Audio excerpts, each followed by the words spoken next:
কেমন আছো তোমরা সবাই? আশা করছি খুব ভালো। আমিও বেশ ভালো। তো আজ হচ্ছে জন্মাষ্টমী, আর জন্মাষ্টমীর সকাল সকাল আমি উঠে পড়েছি আর লেগে পড়েছি ঠাকুরের ভোগ বানানোর কাজে। আর এবারে আমার ইচ্ছে ছিল ঠাকুরের ভোগ আমি বানাবো, কারণ প্রত্যেকবারই মাসি বাড়ির গোপাল পুজোর ভোগ বানায় মা। মায়ের কিছু শারীরিক অসুস্থতার কারণে এবার বানাবো আমি। তাই সকাল সকালই শুরু করে দিয়েছি সমস্ত তোড়জোড়। তো এখানে আমি প্রথমেই বানিয়ে নেব মালপোয়া। তার জন্য সব কিছু একত্রিত করে নিচ্ছি। আর সব কিছু গুছিয়ে বসার নামে আমি সব কিছু এলোমেলো করে বসে পড়েছি, কারণ এটা আমার একেবারেই প্রথমবারের জন্য বানানো ঠাকুরের ভোগ। তাই যেরকম পারছি আমি ঠিক সেরকমই বানাবো। আর যেহেতু ঠাকুরের ভোগ, সেটা আশা করছি ভালোই হবে। তাই ভাবলাম এত সুন্দর একটা দিন, কেননা এটাকে ফ্রেমবন্দি করে রাখা যাক।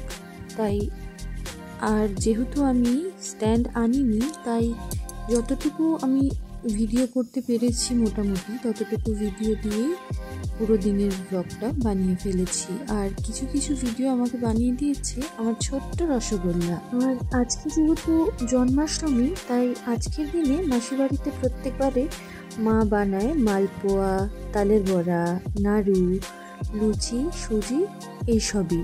আর পরের দিন নন্দোৎসবে আবার আলাদা ভোগ। আর তাই মা যেগুলো বানায় আমি ঠিক সেগুলোই বানাবো।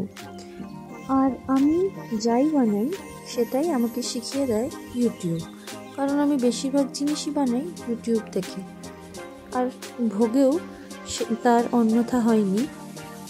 এখন আমি বানিয়ে নিচ্ছি মালপোয়া। আর মালপোয়া বানাতে আশা করছি সবাই মোটামুটি জানে, কিন্তু তাও আমি কী বানালাম সেগুলি তোমাদের সাথে শেয়ার করি। যদি কেউ না জেনে থাকো তাহলে জেনে যাবে। প্রথমেই আমি দিয়ে দিয়েছিলাম কলা। হ্যাঁ, কিছু কিছু ক্ষেত্রে মালপোয়া যেহেতু আমি আগেও বানিয়েছি, তাই কখনো কখনো আমি কলা ছাড়াও বানাই। আর কলাটা দিলে মালপোয়াটা একটু সফট হয়, এই আর কি। আর দিয়েছি সুজি, ময়দা, নারকেল কোড়া আর বেশ খানিকটা দুধ। আর সেইটাকে সুন্দর মিশিয়ে একটা ভালো করে ব্যাটার তৈরি করে নিতে হবে। হ্যাঁ, অবশ্যই স্বাদ মতো চিনি দিয়ে দিতে হবে। আর সবশেষে একটু কাজু কিশমিশও দিয়ে নিয়েছিলাম। ওটা অপশনাল, ওটা নাও দেওয়া যেতে পারে। সময় কত তাড়াতাড়ি বদলে যায়, সাথে মানুষও। এই তো আগের বছরই জন্মাষ্টমীর দিন মা যখন ভোগ বানাচ্ছিল, আমি সকাল 9:30 কি 9টার সময় চোখ ডলতে ডলতে নিচে নেমে ভোগ বানানোটা দেখতে আসি।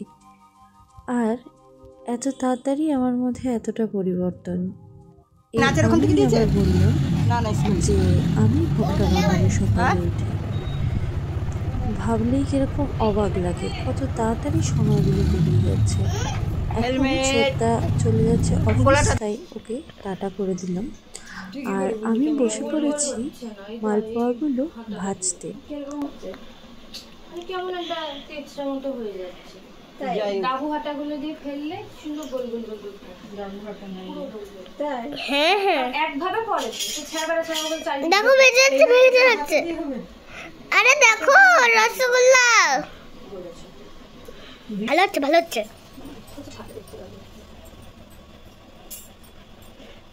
এটা একদিক দিয়ে করবো, আশা করছি বলি হচ্ছে মোটামুটি চলছে।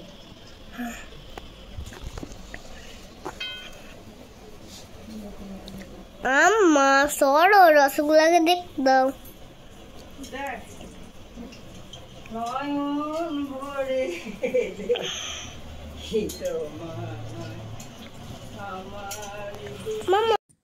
আমার ভোগ বানানো মোটামুটি শেষের দিকে। আর গোটা প্রসেসটা আমার ভিডিও করা হয়নি। আর এখন গোপালদের স্নান করিয়ে বসিয়ে দেওয়া হবে আসনে। তার আগে আমি সামনের দিকটা, যেখানে গোপুসোনাদের বসানো হবে, সেই জায়গাটায় সুন্দর করে আলপনা দিয়ে দিচ্ছি। হ্যাঁ, যদিও বা আমি বেশি সুন্দর পারি না, তাও যতটুকুনি পারছি সেভাবেই আলপনাটা দিয়ে দিচ্ছি। তারপর গপুদেরকে স্নান করিয়ে বসিয়ে দেব আসনে।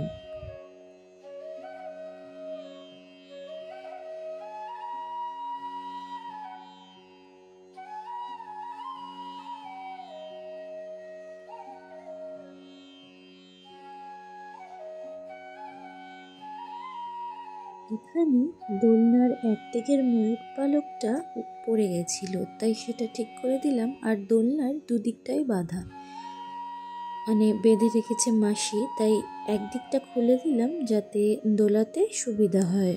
এরপর ঠাকুরের আসনটা সুন্দর করে রেডি করব। যেহেতু মাসি ঠাকুর মশাইকে নারায়ণশিলাও আনতে বলেছে, তাই আসনটা 5টা পান, সুপুরি, পৈতে এসব দিয়ে রেডি করব।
এরপর বলো আমার কি কাজ। ক্যামেরায় তুই মাথায় তো দেখা যাচ্ছে, আর কিছু দেখা যাচ্ছে ওইখানটা বসো না, এই পাশটাতে বসো। বলো তো, দেখা যাবে না, ওটাকে দিতে পারছি না। আমি গলাবো কিন্তু একবার এদিক দেখাবে, আবার ওদিক দেখাবে। কি করবে এরপর মাসি? সরো। আমি বলবো এবার রসগোল্লা রসগোল্লা। এবার আমি বলবো কি বলবো? বলছি কি যে কুকুরকে চান করি খুব আগে তো তেল মালিশ করাবো, জামাটা কখন পরাবো? তেল মালিশ করাবো? আগে চান করাবো, তারপর তেল মালিশ করাবো, আবার চান করাবো, তারপর জামাটা কখন পরাবো? এত বেশি স্নান করালে তো গপুর ঠান্ডা লেগে যাবে। বলছি কলের পাইপটা লাগিয়ে দিয়েছি। আমি আমার একটা গপুকে স্নান করিয়ে, গা মুছিয়ে, নতুন জামা পরিয়ে তৈরি করা হয়ে গেছে। আরেকজন গপুকে এখনো স্নান করা বাকি আছে। তারপর তাকেও মিষ্টি করে রেডি করিয়ে দেব। তাই আছে অতিরিক্ত ভালোবাসা অত্যাচার সমান, ঠিক তেমনই একটা বিষয়ের শিকার হয়েছিলাম একটু আগে আমি। মাসি ভালোবেসে আমার জন্য বানিয়েছিল শরবত। সেটা যদিও বা বানিয়েছিল একটা স্টিলের পাত্রে। সেই শরবত একটা কাঁসার বাসনেও ঢালাঢালি করার ফলে সেই শরবত খেয়ে আমি বেশ অসুস্থ হয়ে পড়েছিলাম কিছুক্ষণের জন্য। তাই বেশ অনেকক্ষণ আমার ভিডিও বানানো হয়নি। হয়ে গেছে এখন সন্ধে, আর রাত 9টায় আসবে ঠাকুরমশাই। তার আগে আমি সুন্দর করে রেডি হয়ে নিচ্ছি, সাথে আমার ছোট্ট রসগোল্লাকেও মিষ্টি করে রেডি করিয়ে দিচ্ছি। আগের বছর জন্মাষ্টমীর সন্ধেও আমরা দুজন গোপী ড্রেস পরে খুব সুন্দর করে সেজেছিলাম, এবারেও তার অন্যথা হয়নি। রসগোল্লাকে সাজিয়ে বেশ মজা, কারণ ও খুব মজা করে সাজছিল, মানে একদম চুপচাপ বসেছিল, একটুও বিরক্ত করেনি, যেটা অন্যান্য বাচ্চার মধ্যে একদমই দেখা যায় না। একটুও নড়ছে না, যখন আমি সাজাচ্ছি চুপচাপ বসে রয়েছে।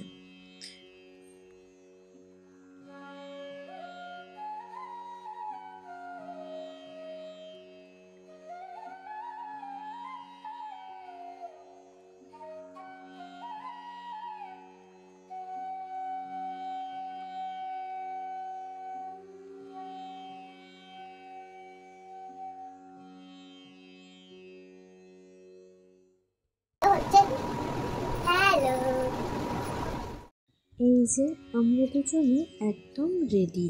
এরপর আমরা চলে যাব নিচে দুজন মিলে। আর এখানে রসগোল্লা নিয়ে নিচ্ছে ঘুমটা, একদম পাকা বুড়ি লাগছে ওকে।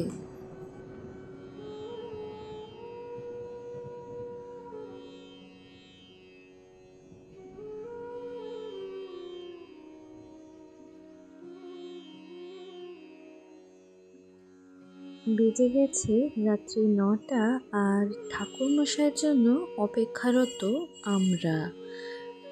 ওই তো এসেও পড়েছে ঠাকুরমশাই, ঠাকুরমশাইকে দেখতে পাচ্ছি।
तस्मै अर्घाय नमः वं तस्मै अर्घाय नमः वं तस्मै अर्घाय नमः एतादधिपते देवाय श्री विष्णवे नमः सम्प्रदानाय भगवते श्री सूर्याय नमः ओम नमो ब्रह्मण विवस्वते ब्रह्मण भास्वते विष्णुतेजसे जगत सविक्रिये सूर्य सविक्रिये कर्मदायिने एहि सूर्य सहस्रांश तेजराशे जगतपते।